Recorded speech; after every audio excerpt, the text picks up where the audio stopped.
Hey, what's going on, Taka fam? So today I'm doing an interesting video today. I think I'm going to start a segment called the Let's Talk. So today is going to be mainly focused on, deck building, net decking, everything like that. Everything you should know, or especially when going into these situations. So the first topic will be on deck building.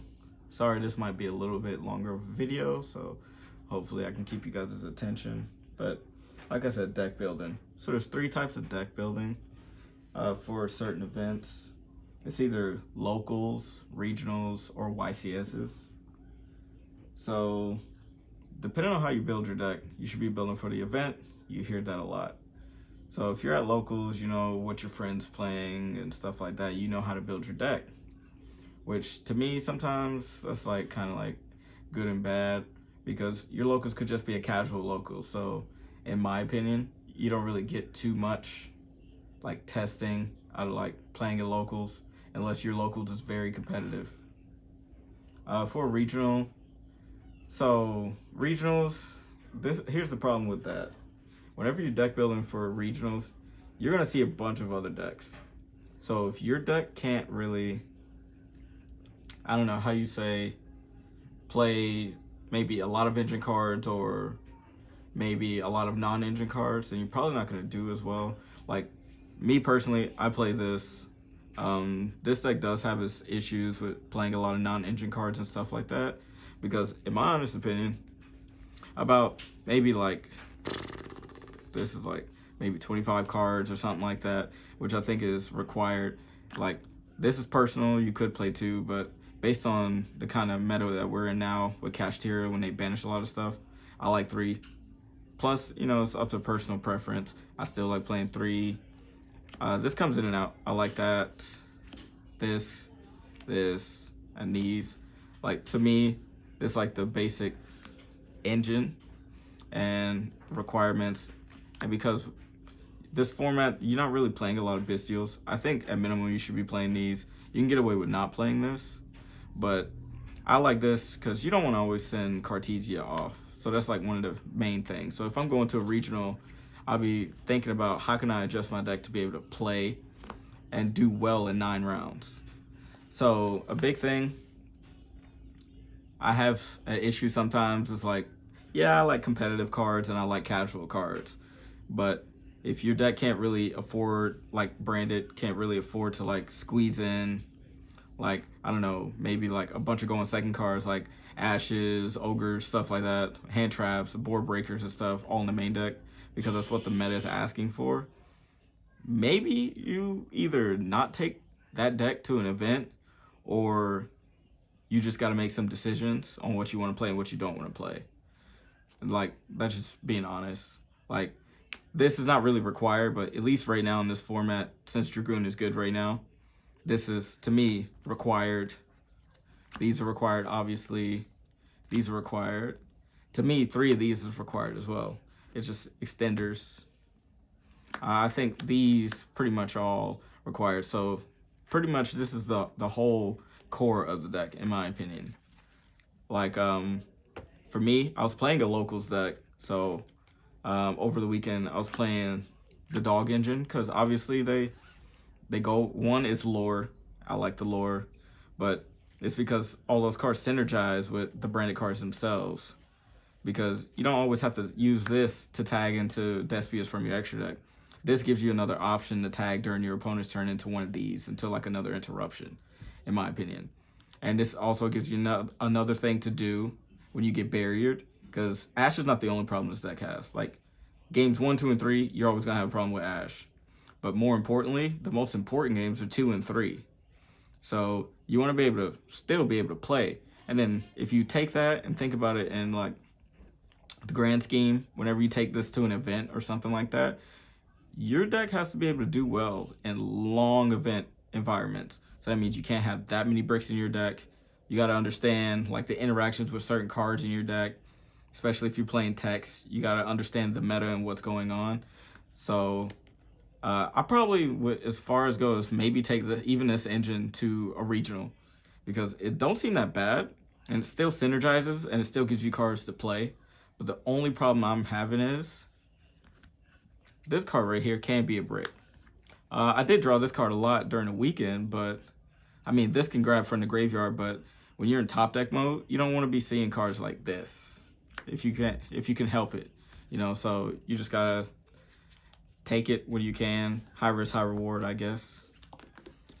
I don't know if I played anything else special over the weekend, pretty much, but here's some like the non-engine card slots that I decided to play over the weekend, and that's what made me want to make this video, because it's like, it's difficult, especially with the deck choice that I decided to pick, because I don't want to play cash, and I don't want to play anything else, pretty much. And to me, I know this deck the best, at least right now, so I'm just picking what I'm comfortable with.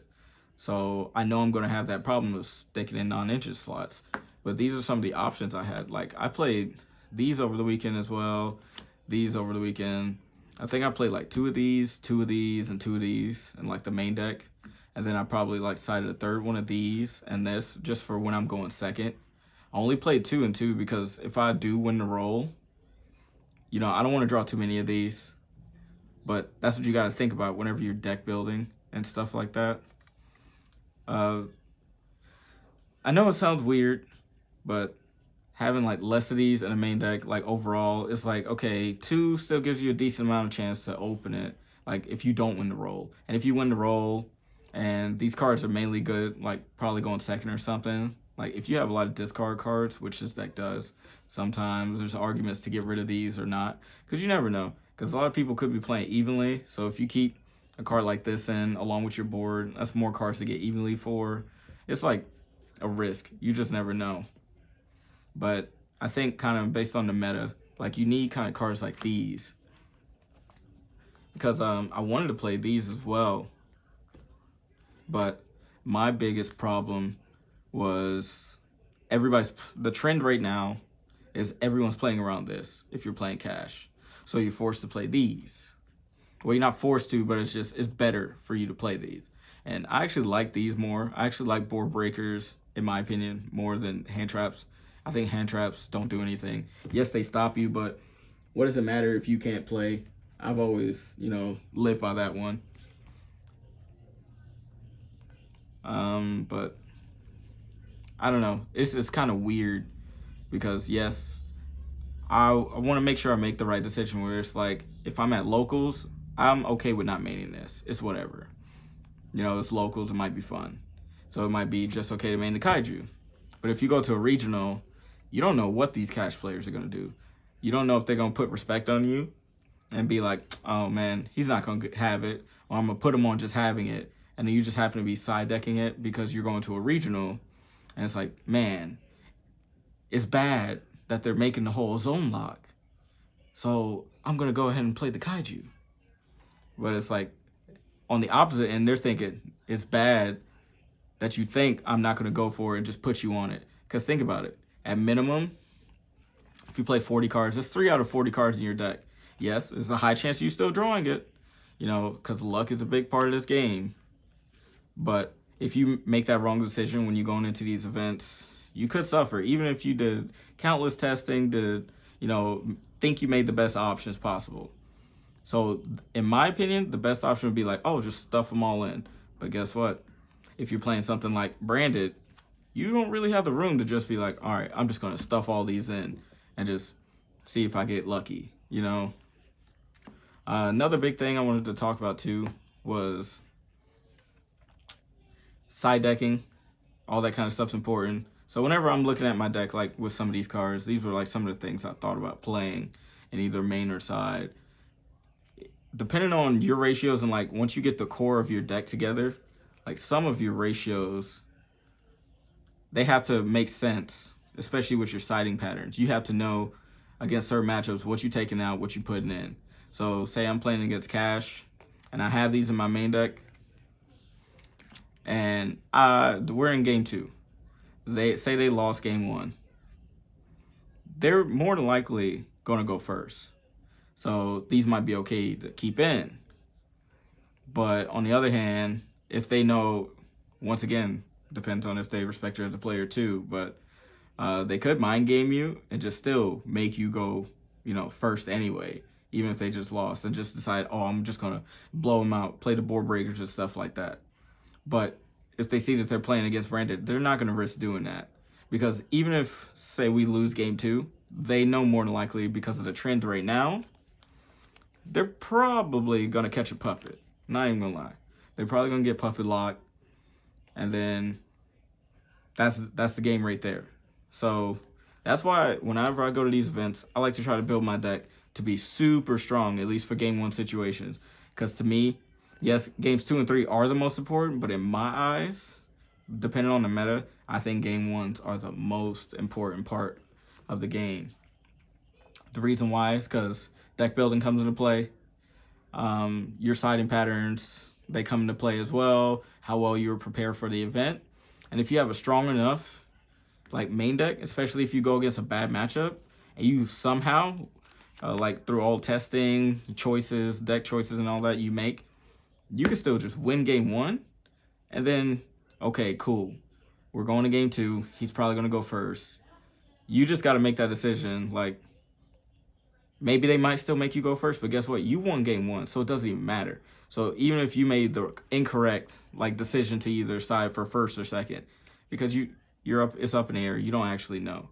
Then at least game 3, you know what you need to do, so you need to be prepared for them trying to stop you from doing that. So like in my situation, say I win game 1, I side incorrectly because I don't know what they're going to make me do.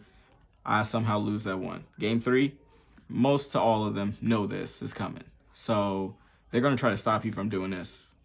So one of the ways to prevent that, especially with a deck like this, if you think they're going to stop that, be prepared to play a lot of cards that could dodge things like this to stop hand traps if you're trying to go first, or at least have a contingency plan.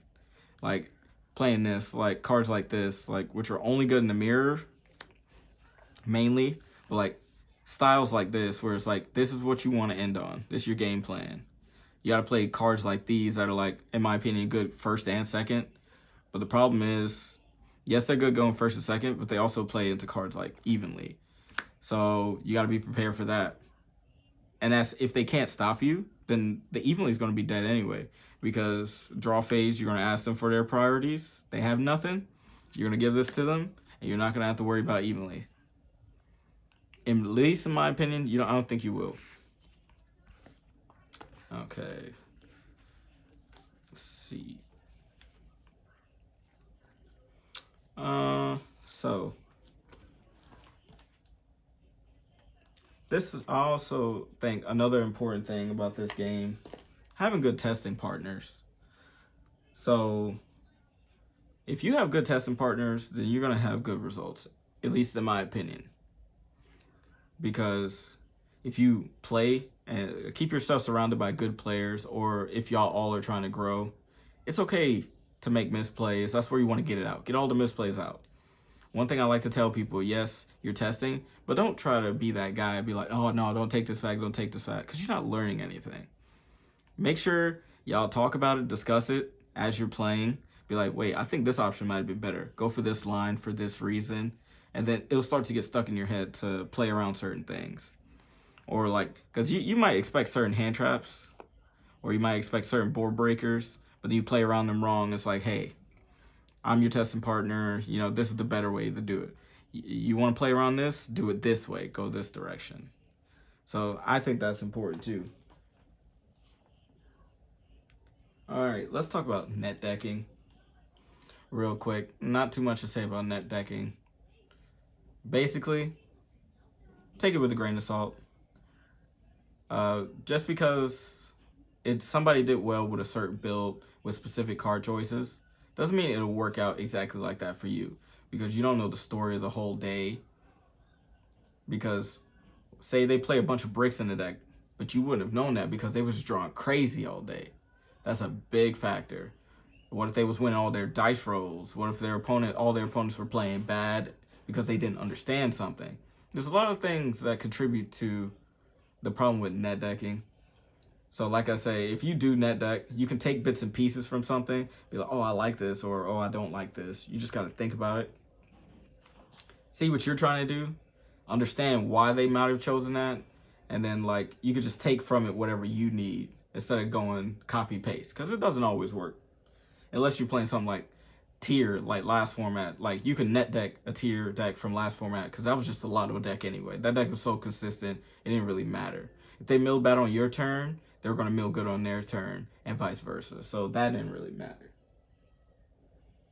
All right, so now we're going to talk about like meta trends. Again, like I said earlier, whenever you're building your deck, you just got to decide like what's good and what's bad depending on what everybody else is doing and why they're doing it. Just kind of like listen out so you understand like why they made their choices and why other choices could have been better. But that'll also help you when you're coming up with your own texts. You know, there's nothing wrong with coming up with texts and playing them, but make sure you thoroughly test them before you take them anywhere, any big event. If you come up with something, play it at locals. Just do a speed run. Play constantly at locals up until that event, because that's the time to make changes. Every time you lose the locals with those texts and stuff like that, that doesn't necessarily mean the texts are bad. It didn't work out. But if it keeps happening, or it's just like, oh, this just win more, or like, oh, I'm gonna add this one tech in my deck. You know, say Lost was not a good card. Aluber could search it, but you're playing another tech in the deck that Aluber also could search, but this one just happened to be better. Oh, I'm just gonna search this instead of the other card I just played. That's one of those things where you know, yeah, maybe I should just take this card out. Also cuts down on less bricks, and you don't want to play more cards in your deck that don't do anything, or if you get into a really simplified game state, you don't want to just always draw bad, because some games can be decided off how well you draw and how well you build your deck. One of the most important things that I wanted to talk about was sometimes even after all those things didn't work out, or maybe they did, I don't know, sometimes you got to know when to just choose a different deck.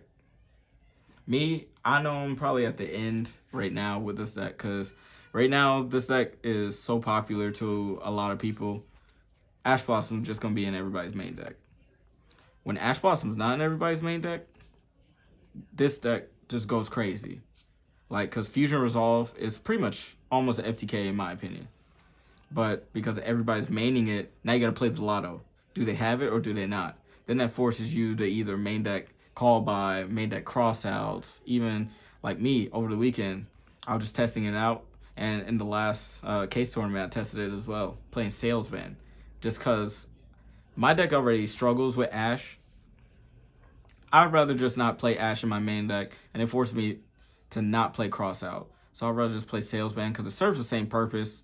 They can't chain to it, and it's just one card out of my deck. You probate it for one turn. You do whatever you want. You know Fusion's going through at that point. Because that's pretty much, nobody's putting like out hard negates unless it's like a Dragoon on the field. So if you could just stop the Ash from even happening in the first place, then yeah, it's great. That was just one of those texts where I just analyzed the meta, my locals, and what event I was going to be playing in. And I said, you know what? Ash is going to be everywhere. I sometimes hard lose to it. I may as well try to have a chance to just stop it from happening in general. But yeah, that was just my take on it. And the last thing I want to talk about, I call this format the non-engine format. Meaning like the decks that can play the most amount of non-engine cards and be the most consistent will always win. That's why you keep seeing consistent tops from Cash, because Cash isn't the most consistent, but it's very consistent because it has so many ways to do the same thing. And it can also squeeze a lot of non-engine cards in. That's why decks like Sprite was so good too. And why Sprite keeps coming up and down, back and forth, because it can play so many non-engine cards. And then that's why you see a deck like Branded flops a lot. Because to me, this is very, very pilot based. If the pilot is good, you probably could get through the whole day and just take a whole tournament.